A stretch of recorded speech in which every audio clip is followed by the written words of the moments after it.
Everyone সকলোকে মই আৰু এটা নতুন ভিডিঅ'লে আমাৰ এই মেথছ এণ্ড ফিজিক্স হাব চেনেলটোত স্বাগতম জনালোঁ। এই ভিডিঅ'টো প্ৰত্যেকজনৰ বাবে প্ৰত্যেকজন ষ্টুডেণ্টৰ বাবে ভিডিঅ'টো শেষলৈকে চাব। আৰম্ভণিত কি কৈছোঁ, এটা কম্পিটিশ্যন আহিব গৈ আছে। এটা কথা মই আৰম্ভণিতে কৈ দিওঁ, মোক সেইদিনা মানে কি হ'ল, মোৰ এজন ষ্টুডেণ্টে মোক হোৱাটছএপত মেছেজ দি পঠালে কিবা এটা প্লেটফৰ্মত, নামটো নকওঁ আৰু মোৰ লগত লাগি থাকে এনেই, সেই প্লেটফৰ্মটোত মানে ৰিলছ কম্পিটিশ্যন পাতিছে ষ্টুডেণ্টৰ মাজত। মই দেখি আচৰিত ইহঁতেতো নিজকে টিচাৰ বুলি কয় দেখোন, টিচাৰে ৰিল কম্পিটিশ্যন পাতিছে। এটা অসমৰ মানে এনেকুৱা অৱস্থা হৈ গ'ল, অসমৰ এটা এডুকেশ্যন প্লেটফৰ্মত ৰিলছ কম্পিটিশ্যন পাতিব লগা অৱস্থা হৈ গৈছে। আৰু ইফালে অপজিট ছাইডত মোৰ এপত মই তোমালোকক কি ছাজেশ্যন দিওঁ যে এই তোমালোকে যিখিনি সময় পঢ়ি আছা আপ টু ক্লাছ 12, ন' ইনষ্টাগ্ৰাম, ন' ফেচবুক, হোৱাটছএপ চলাব লাগে, হোৱাটছএপত ডকুমেণ্টছ পঠাব লাগে, তোমালোকে ইনফৰমেশ্যন পোৱা হোৱাটছএপত। কিন্তু ফেচবুক ইনষ্টাগ্ৰামৰ কি দৰকাৰ নাই, আনইনষ্টল কৰি থৈ দিয়া। কাৰণ মই এটা কথাই কৈছোঁ, এতিয়া যদি এইখিনি টাইমত সেইবিলাক বস্তু চাই বা ৰিলছ বনাই সময় নষ্ট কৰা, তোমালোকৰ জীৱনটো ভৱিষ্যত জীৱনটো ধ্বংস হ'ব। মই সেই ষ্টুডেণ্টজনকো কৈছোঁ, তেওঁ মোক সুধিছে এইটো কি কম্পিটিশ্যন পাতিছে চাওকচোন। কৈছোঁ এইবিলাক মানে কি ক'ম আৰু, মই ক'বলৈ ভাষা নাই। মই আগতে চবকে কওঁ যেতিয়া যে তোমালোকে কাক চইচ কৰিবা, এজন টপাৰ ষ্টুডেণ্ট নে এনেই কোনোবাই আহি ইউটিউবত ভিডিঅ' বনাইছে তেওঁলোকক চইচ কৰিবা। তেতিয়া বহুতে কয় প্ৰত্যেকজন টিচাৰ টপাৰ নহ'বও পাৰে। এতিয়া মই তেওঁলোকক কৈছোঁ, কোনজন টিচাৰে আহি পেলাই তোমালোকক স্কুলৰ বা কোনজন টিচাৰে ৰিলছ কম্পিটিশ্যন পাতিছে? স্কুলত কি কম্পিটিশ্যন পাতে কোৱাচোন? কবিতা আবৃত্তি, নাটক, তোমাৰ সংগীত, ৰচনা, চিত্ৰাংকন, সেইবিলাক পাতে। আৰু এতিয়া ৰিলছ কম্পিটিশ্যন পাতি আছে। মানে মোৰ নিজৰ হাঁহি উঠিছে। মানে কি প্লেটফৰ্মৰ লগত মানে মই কম্পিটিশ্যন কৰিছিলোঁ, কম্পিটিশ্যন নহয় মানে মোৰ লগত কম্পিটিশ্যন কৰিছিলে সিহঁতে। মোৰ কি ক'ম আৰু, বাদ দিয়া। সেইটো কাৰণে নিজৰ আইডল পাৰ্চন চইচ কৰোঁতেনে সাৱধান হ'বা। তুমি কাক আইডল চইচ কৰিছা? আজি তুমি সিহঁতক আইডল চইচ কৰি আছা, কমেণ্টত বহুতে লিখিব আহিব, লিখি থাকা, কিন্তু ৰিজাল্টৰ দিনা কান্দিব লাগিব। আৰু ভৱিষ্যত জীৱনটো যদি তেওঁলোকৰ দৰে বেকাৰ কটাব মন নাই, মোৰ দৰে যদি হ'ব বিচাৰিছা, তেনেহ'লে মোৰ এডভাইচবিলাক ফ'ল' কৰিবা, ঠিক আছে? মই যি পঢ়াওঁ সেইটো ফ'ল' নকৰিলেও এটলিষ্ট কেনেকৈ জীৱনটো কটাব লাগে সেইখিনি বহুত ভালদৰে গাইডেঞ্চ দিওঁ চবকে। বাৰু যিখিনি নহওক, এটা কম্পিটিশ্যন পাতিম বুলি মই ভাবিছোঁ। মই কম্পিটিশ্যনটো ৰিলছ নহয়, কুইজ কম্পিটিশ্যন হ'ব। কেনেকুৱা জানানে? আমাৰ মেথছ এণ্ড ফিজিক্স হাব এপ্লিকেশ্যনটোত হ'ব, ঠিক আছে? একো পইচা দিব নালাগে, কমপ্লিট ফ্ৰী, একোৱে দিব নালাগে। মোৰ ফালৰ পৰা মই গিফ্ট দিম। কি হ'ব জানা? আপ টু ক্লাছ 12লৈকে ষ্টুডেণ্টে এই কম্পিটিশ্যনটোত জইন কৰিব পাৰিব। প্ৰথম কথা, কি আহিব এক্সামটোত? মই নিজে এটা এক্সাম পাতিম MCQ, তাত তোমালোকৰ 50 মাৰ্কছৰ কুৱেশ্যন আহিব, 50টা কুৱেশ্যন আহিব, এটাত 1 নম্বৰকৈ থাকিব। কি আহিব তোমালোকে লিখি লোৱা লাগিলে বহীত।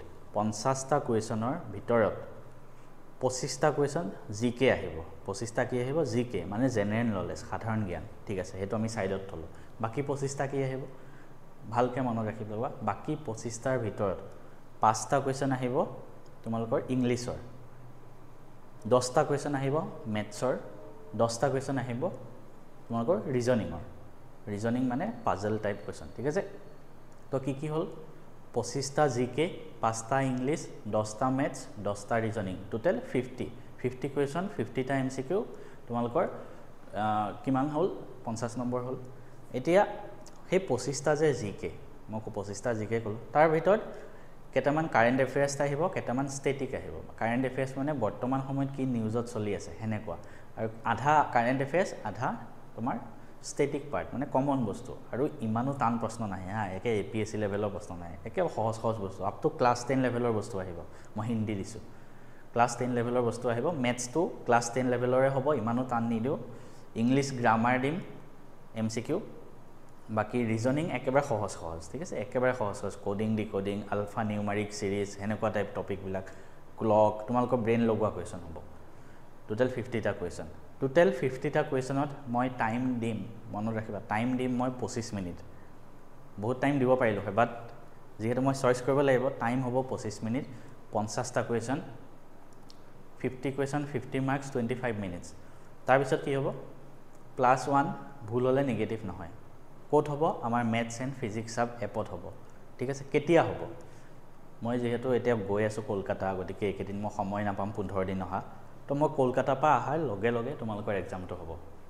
মানে তোমালোকৰ 8 হ'ব, 8, 7, 15, 7, 22 তাৰিখে হ'ব।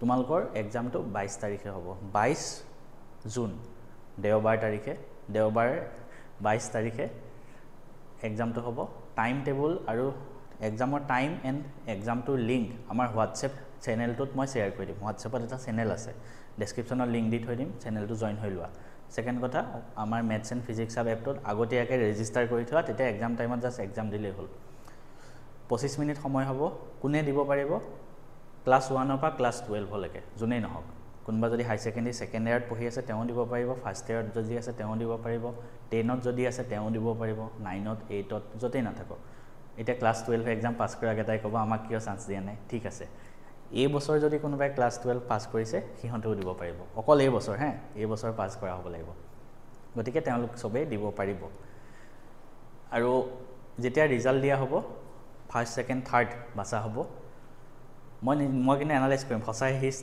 ফাৰ্ষ্ট ইয়াৰ ষ্টুডেণ্ট হয় নে নহয় কিছুমান ডাঙৰ ষ্টুডেণ্টও দিব পাৰে কিবা এটা প্ৰুফ হিচাপে বিচাৰিম আৰু তেতিয়া আইডি কাৰ্ড বা মাৰ্কশ্বিট কিবা তেতিয়া কি হ'ব ফাৰ্ষ্ট সেকেন্ড থাৰ্ড বাছা হ'ব ফাৰ্ষ্ট সেকেন্ড থাৰ্ড তিনিজনকে মোৰ ফালৰ পৰা কি গিফ্ট দিম মোবাইল বা ইনষ্টাগ্ৰাম চলোৱা বস্তু গিফ্ট নিদিওঁ মই দিম কিতাপ ফাৰ্ষ্টক এখন ভাল কিতাপ সেকেন্ডক কিতাপ থাৰ্ডক কিতাপ মোৰ ফালৰ পৰা গিফ্ট হ'ব কমপ্লিটলি ফ্ৰী টেষ্ট গোটেই তোমালোকে নিজৰ হোৱাটছএপ গ্ৰুপ স্কুলৰ গ্ৰুপ সবতে শ্বেয়াৰ কৰি দিয়া মই পাতি আছো এটোত যদি ভাল ৰেসপন্স আহে অলদিন পিছত আকৌ পাতিম ভাল লাগে মই এনেকুৱা মানে মই পঢ়াটো প্ৰমোট কৰিব বিচাৰো নট সোশ্যাল মিডিয়া মই সোশ্যাল মিডিয়া প্ৰমোট কৰিব নিবিচাৰো মোৰ নিজৰ ইনষ্টাগ্ৰাম যোনটো মোৰ আমাৰ এপৰ ইনষ্টাগ্ৰাম তাত 42000 ফলোৱাৰ্ছ আছে বাট আজিলৈকে মই কেতিয়াবা কৈছনে তোমালোকক যে মোৰ ইনষ্টাগ্ৰামত আহা মোৰ ইনষ্টাগ্ৰামত ফলো কৰা নকওঁ কেতিয়াও ঠিক আছে মই কিন্তু জব চেনেলটো যেতিয়া কওঁ তাত তলত মই ইনষ্টাগ্ৰাম লিংকটো দি দিওঁ চাবা পাৰা তাত মই হেতু কাৰণে দিছো তাত মেচিউৰ্ড মানুহবিলাকে চলায় ঠিক আছে তাত জবৰ প্ৰিপাৰেচন কৰি থকা বিলাকে চলায় কিনতে অলৰেডি 22-23 বছৰ হৈ গ'ল